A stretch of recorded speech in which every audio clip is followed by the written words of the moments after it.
Hello and welcome to LPO Online. My name's Henry and I'm the co-principal percussionist with the LPO and also one of the orchestra's 7 player directors. I hope you're all well and safe at home.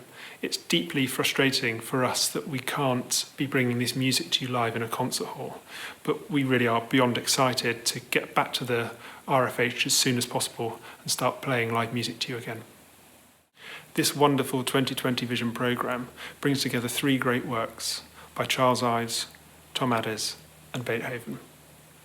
The 3 works were written in 3 different centuries, 100 years apart, but they're brought together by 2 big themes running through this programme. Firstly, those existential questions of why are we here and how do we come into being, and secondly, the wonder of nature.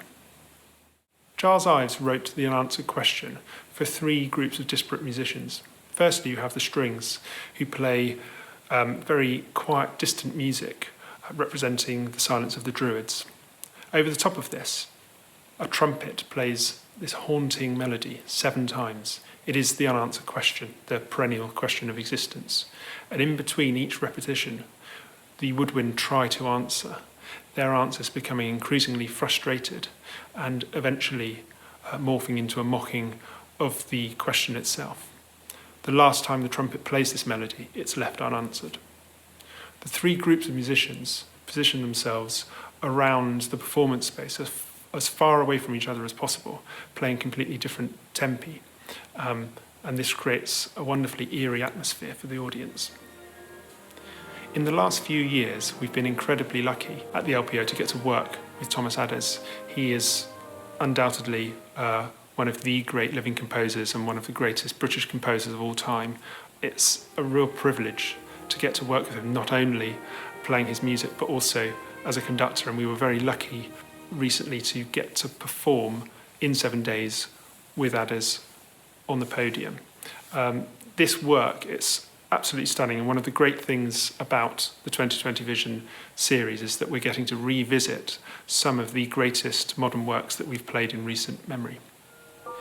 In 7 days is set up in many ways like a standard piano concerto with piano at the front, orchestra behind, 30 minutes long, but it really is an extraordinary piece that manages to convey the vast nature of this creation story from the book of Genesis. He uses an amazing array of colours, textures, dynamic range, everything. It's a real feast for the senses, and I know you're going to really enjoy it. Beethoven's 6th Symphony really needs no introduction. It's a wonderful staple of our repertoire that we're very lucky to get to perform fairly regularly. It's a piece that, however many times I perform it or listen to it, it never gets old.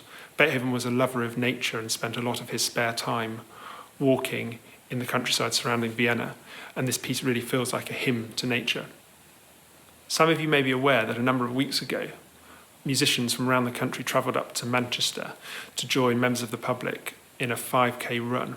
An orchestra was playing Beethoven's 5th Symphony at the same time, and the challenge was to beat Beethoven and finish your run before the orchestra finished the symphony.